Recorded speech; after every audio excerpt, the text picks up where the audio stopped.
NDA में पूरी तरह से सिर्फ फरोवर है सीट के लिए, मंत्रिमंडल के लिए। अब देखिए मंत्रिमंडल विस्तार की तारीख पर तारीख हो रहा है और उन्होंने साबित कर दिया कि जहां गांधी मैदान रैलियों के लिए जाना जाता था वहां नियुक्ति पत्र दी गई। आज़ाद हिंदुस्तान के बाद पहली बार बिहार में एक 34 वर्ष का नौजवान ने जो ललकारा, जो क्रांति दी इस बिहार में। नमस्कार, आप देख रहे हैं DTW 24 न्यूज और मैं हूं आपके साथ दिव्या पांडे। इस वक्त हम मौजूद हैं आरजेडी कार्यालय में। हमारे साथ खास बातचीत करने के लिए आरजेडी के सह प्रधान महासचिव रणविजय साहू हैं। अब इनसे ही बात करेंगे कि चिराग पासवान और पशुपति पारस, यानी कि चिराग पासवान पीएम के चहेते हनुमान थे। हनुमान को तो मना लिए लेकिन चाचा को साइड कर दिए बीजेपी वाले। क्या आप आरजेडी में पशुपति पारस का स्वागत करते हैं?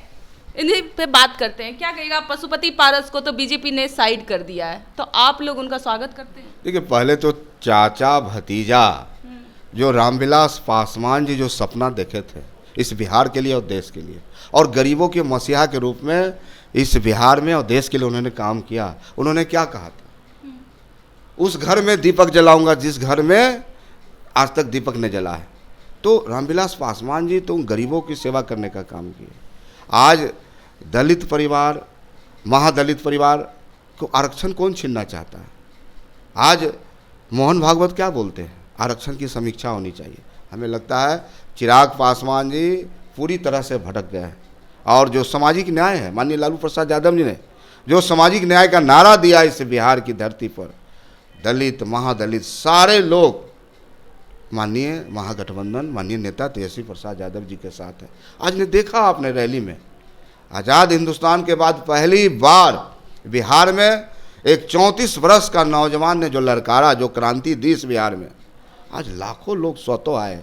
तो ये साबित करता है कहीं न कहीं कि आज भी सामाजिक न्याय के धारा के जो लोग हैं वह महागठबंधन परिवार के साथ है और ये चाचा भतीजा आपस में लड़ रहे हैं और समाज देख रहा है। ऐसे लोगों को दलित महादलित समाज के लोग माफ़ नहीं करेंगे।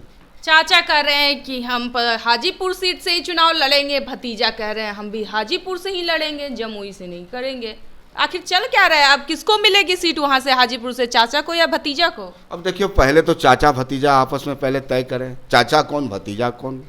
हमें लगता है चाचा भतीजा में यही क्लियर नहीं हो रहा है, चाचा कौन और भतीजा कौन। तो चाचा भतीजा में निश्चित रूप से नूरा किस्ती चल रही है और पूरा बिहार और देश देखने का काम कर रहा है, सत्ता के लालच में, कभी यहाँ कभी वहाँ। हमें लगता है कि ऐसे राजनीति करने वाले लोगों को जनता इस बार सबक सिखाएगी और ऐसे लोगों को जनता बेरोजगार करेगी। आप लोग कहीं ना कहीं चिराग पासवान के लिए तेजस्वी यादव बाहें फैला के बैठे थे कि आरजेडी ज्वाइन करेंगे, लेकिन आरजेडी छोड़ के वो एनडीए में फिर से शामिल हो गए। वो अपने हनुमान को 5 सीटों देकर मना लिए। अब पारस जी का सुनने में आ रहा है कि पारस जी आने वाले हैं आरजेडी में। जीतनराम मांझी भी इधर नाराज चल रहे हैं। कल भी उनके आवास पर कई बड़े बड़े नेता बीजेपी के जा रहे हैं, कभी नित्यानंद राय पहुंच रहे हैं, सम्राट चौधरी भी पहुंच रहे हैं। मांझी जी की भी आने की इधर आशंका है क्या? देखिए, एनडीए में पूरी तरह से सिर्फ फरोवर है सीट के लिए, मंत्रिमंडल के लिए। अब देखिए मंत्रिमंडल विस्तार की तारीख पर तारीख हो रहा है। आज 2 महीना से लगातार बिहार की जनता का जो काम है, 13-14 करोड़ का भविष्य को अंधकार में रख दिया है माननीय नीतीश कुमार जी ने। और नीतीश कुमार जी का नाम इस बिहार में तो एक धब्बा हो गया है। पूरी तरह से एनडीए में आपस में ही लोग मंत्रिमंडल, सीट बंटवारा, सीट शेयरिंग, और जहाँ तक सवाल है जीतनराम मांझी साहब, उनका समाज का जो एक धारा है, एक सोच है, वो सामाजिक न्याय से मिलता है, माननीय लालू प्रसाद यादव जी के विचारधारा से मिलता है। तो सचमुच में अगर बिहार के धरती पर गरीबों की कोई बात करने वाली पार्टी है तो वह है राष्ट्रीय जनता दल, जिसने साबित किया है कि 17 साल बनाम 17 महीना, और उन्होंने साबित कर दिया कि जहां गांधी मैदान रैलियों के लिए जाना जाता था वहां नियुक्ति पत्र दी गई। तो करके दिखाया तेजस्वी प्रसाद यादव, जो बोलते हैं वो करते हैं। और एनडीए के लोग सिर्फ जुमलेबाजी। अरे किस चीज़ की गारंटी देना चाहते हैं आप? तो जनता हर बात को समझ रही है और आने वाला जो महासंग्राम है 2024 का, बिल्कुल स्पष्ट हो जाएगा। लेकिन बीजेपी के नेताओं का कहना है कि 17 महीने में जितने तेजस्वी यादव ने 1700 करोड़ घोटाले किए हैं, उसकी हम लोग भी जांच करेंगे और बहुत जल्द। वो भी पिता जिस तरह से त्योहार जेल पे जाने की उनकी तैयारी, उसी तरह बेटी की भी तैयारी होगी कि 1700 करोड़ की पार्टी को तो ये बताना चाहिए कि माननीय सर्वोच्च न्यायालय के निर्देश पर इलेक्ट्रो बॉन्ड जो SBI में धराया है, पकड़ाया है, जनता को बताना, शर्म आनी चाहिए। अगर दूसरी सरकार होती तो इस्तीफा दे देता। जिस प्रकार से ये भ्रष्टाचार और चंदा उगाही देश लेवल पर, कोरोना का जहाँ वैक्सीन बना उस कंपनी से भी लेने का काम किए हैं, तो कोरोना में जो वैक्सीन पड़ा उससे कमीशन लेने का काम किया भारतीय जनता पार्टी।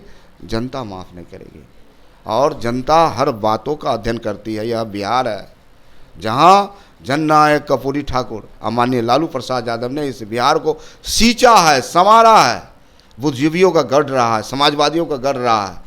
ऐसे लोगों को जनता उखाड़ फेंकेगी। अब बिहार जो सोचता है देश वही करता है। ये लागू है तो क्यों आप लोग विरोध कर रहे हैं? आज हमारा विरोध इस स्तर पर है कि तमिल के जो हिंदू हैं, उनके जो श्रीलंका में रहते हैं, उनको क्यों नहीं शामिल किया गया? आखिर क्या चाहते जो हैं? आएगा सबको ना भाई, हम लोग नागरिकता देने का, दिलाने का काम करते हैं। नहीं, वो देना नहीं चाहते हैं, वह बांटना चाहते हैं।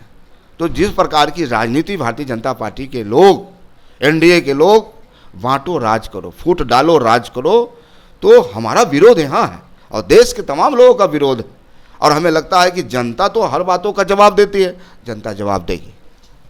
ये थे रणविजय साहू। साफ तौर पे उन्होंने कहा जिस तरह से चाचा भतीजा की लड़ाई चल रही है, चाचा कह रहे हैं मैं भी हाजीपुर से ही चुनाव लड़ूंगा, उधर भतीजा का भी कहना है कि जब भी मैं चुनाव लड़ूंगा तो हाजीपुर से ही लड़ेंगे।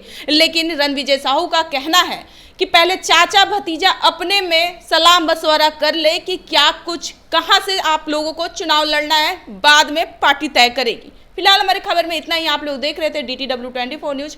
धन्यवाद।